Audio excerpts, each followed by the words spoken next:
Mga kababayan, pag-usapan naman natin. Ito nakakatawa.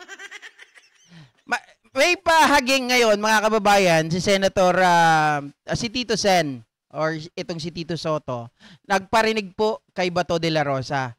Kung matatandaan po natin, si Bato de la Rosa ngayon ay nagpaikot po ng resolusyon, di ba? Para i-dismiss po ang tinatawag na impeachment trial ni Sara Duterte. Sabi po ni Tito Sen, hindi raw po siya nagpapaikot ng mga papel-papel sa kanyang mga colleague kasi may tiwala daw po siya sa kanyang sarili.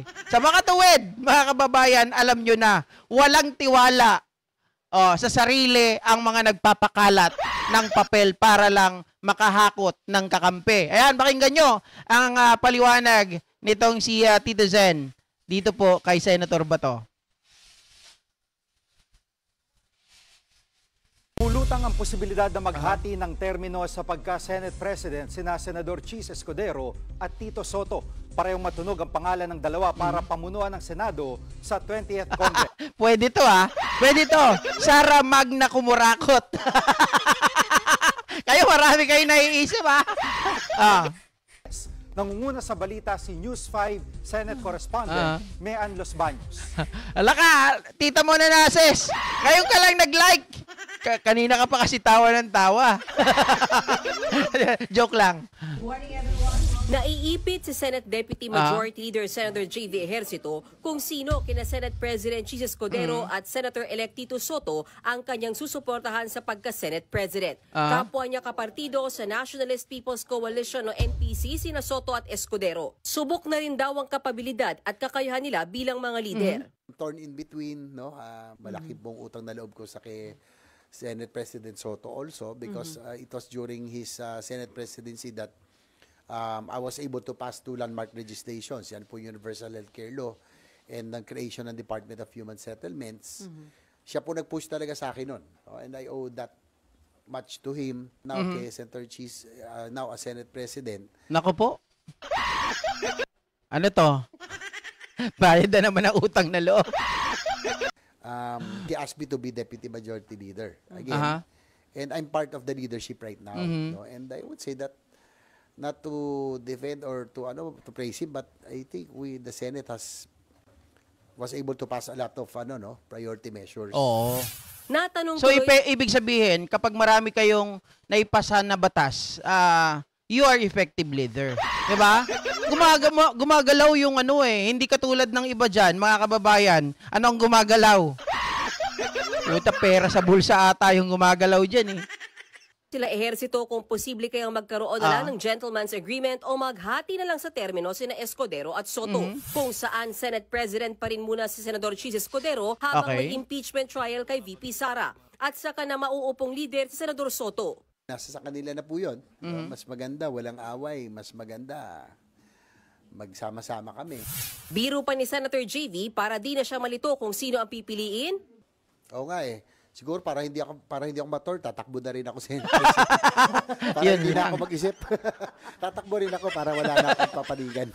Pero sa huli, ang ikukonsidera daw ni Ejercito sa pagpili ng susunod na leader ng Senado ay yung kaya silang pamunuan sa gitna ng mga hamon. So I guess I will have to choose a leader who will be able to steer the Senate during these turbulent, challenging times. Noong 2019, nagkaroon na rin ng paghahati sa termino bilang House Speaker ng Kamara. Sina nooy Congressman at ngayon Senator Alan Peter Cayetano at dating Congressman Lord Alan Velasco. Bukod naman kay Soto at Escudero, bukas din daw si Senator Amy Marcos na pamunuan ang Senado. May nakisuyo lang sa akin kung baka sumali pa to. Tatakbo. Palagay ko, ang gusto lang nila makipag-umpugan ako kay Tambalos-los. 13 boto ang kailangan para ano makipag-umpugan kay Tambalos-los?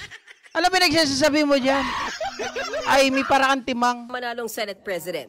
Mean Los Baños, News 5. Naku, nabitin tayo doon Wait guys, nawala yung sinabi ni Soto. Bakit ganon? Internet. Pinutol nyo? Ang sinasabi kasi dito guys, kung hindi ko mahanap, ako na lang magpapaliwanag Sinasabi kasi rito ni Soto, okay lang sa akin, walang problema. Pero hindi ako magpapalakad ng papel. Sabi niya ganon. Hindi kagaya nung ginagawa na iba para makakuha po ng boto or may makakuha ako ng kakampi, magpapalakad ako ng papel at ako ang piliin nila. Ang ibig kasing sabihin niyan ganito yan, mga kababayan. Kapag ikaw ay gusto mo makakuha ng mataas na posisyon, syempre, kailangan mo boto. Number games yan eh. Diba? Number games yan sa Senado. Kung alam mo natalo ka at gagawin mo, mga kababayan, kailangan may pera ka. Totoo naman yan eh. Kailangan may pera ka. Syempre, lambingin mo yung mga kasama mo. Okay, ganito. Iboto nyo ako as your Senate President. Bibigyan ko kayo ngayon ng pwedeng pera. Pwedeng ikaw ang hawak ng Senate majority, ganon. Pwedeng ikaw ang humawak ng committee nito, ganyan. May mga kapalit, may mga tawag dito mga kababayan, ang lahat ng bagay diyan ay mayroong katambal na kapalit. Whether that is monetary, pwedeng yan ay pwesto, 'di ba? Ganyan. Sabi ni Tito Soto, hindi kasi ako hindi ako yung ganyang klaseng tao. Dahil may tiwala ako sa sarili ko. 'Di ba? Hindi ako maghahangad ng iba o hindi ako kikilos ng mga bagay na makakasira sa akin. Haantayin ko kung para sa akin, para sa akin. Sabi niya ganon. Hindi ko sila papangunahan, pero pag sinabi nila, we want you as the Senate President and we have accounts para maging President ka. Then that's it. Sabi niya, ako, tatanggapin ko yan. Pero kung sasabihin nyo sa akin, magpapalakad ako, hindi ko gagawin yan.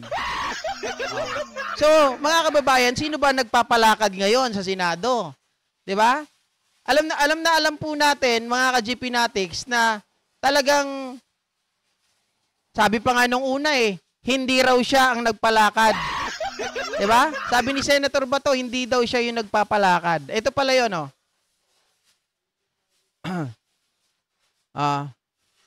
ito pa yung sinabi na dagdag ni Tito Zen, mga kababayan. Ito yung sabi niya. Hindi pwedeng unilateral na ang Senate President lang ang nagdidesisyon.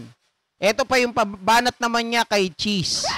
Okay? Nagagawin because the Senate President is not the Senate. He is merely the presiding officer.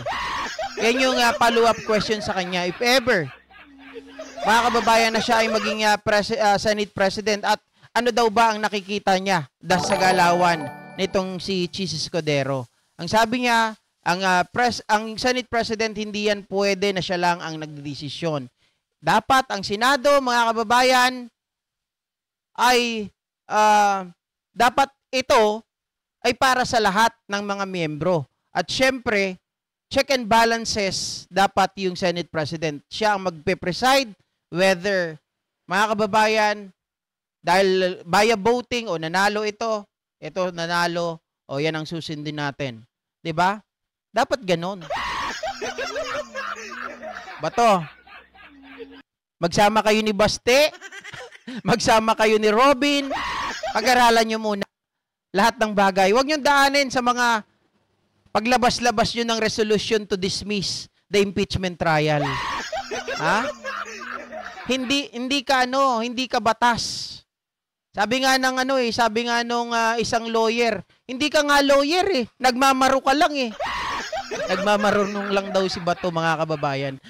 Yung kinuwento ko nung nakaraang araw, di ba? Walang precedents, walang jurisprudence, basta merely opinion, mga kababayan. Sa atin okay lang kung opinion. Dahil di naman tayo abogado, hindi tayo mga lawmakers. Pero sila as lawmakers, they have to decide, and they should have to decide based on the precedents and based on the jurisprudence, mga kababayan, on the previous, sabihin natin, na mga pangyayari before. Dapat ganon. Hindi pwedeng hula-hulang. Base sa aking research, ganito, ganyan. Anong basihan ng research mo? Wala. Hindi kasi yan, guys, na parang kumain ka sa restaurant, yan ay eat all you can.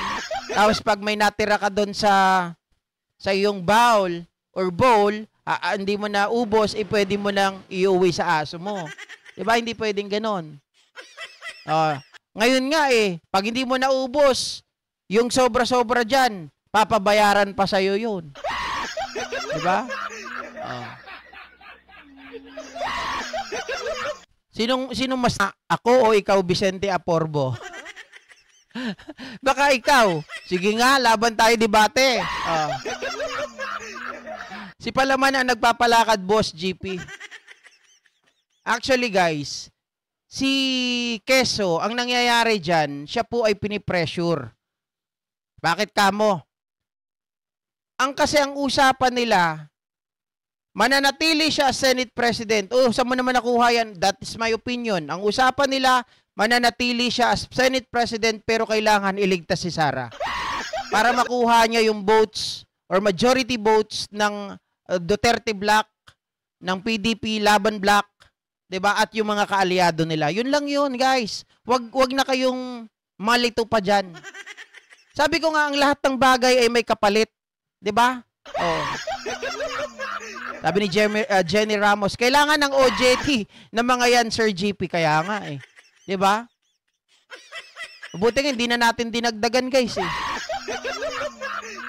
Milyon ang natanggap, hulaan nyo bawat isa. Yun lang.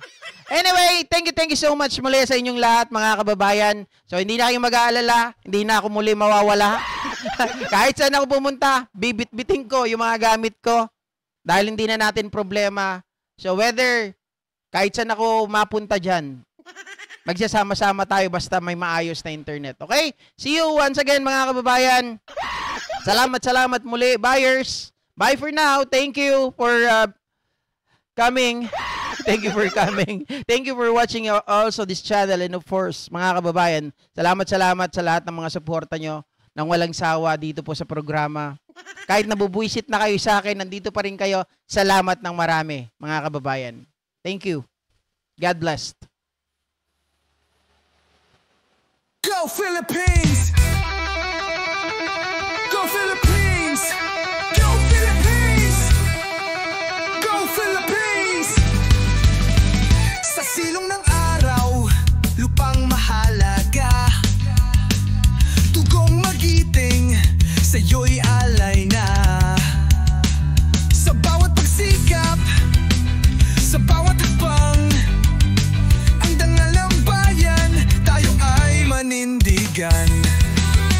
Huwag matakot, huwag panghinaan. Sa hamon ng buhay, tayo'y lumaban. Pag-ibig sa bayan, sa puso'y ilaganap. Tugot pawis aking handang iharap. Go Philippines, bayan kong mahal. Sa iyong buhay ko ay iaalay. Sa hirap at ginhawa, hindi kita iiwan. Laging tatanglaw, hindi papatinag. Sa liwanag mo, o Diyos, ako'y nagising. Pag-ibig mo sa bayan, walang kahambing. Sa bawat sugat, ikaw ang naghihilom. Pag-asa at lakas, sa'yo tutugon. Yeah, go Philippines, taas noo, di pa bubuwag. Kasaysayan natin, di mabubura na sinungaling at huwag. Fake news, dapat nating labanan, buksan ang isipan.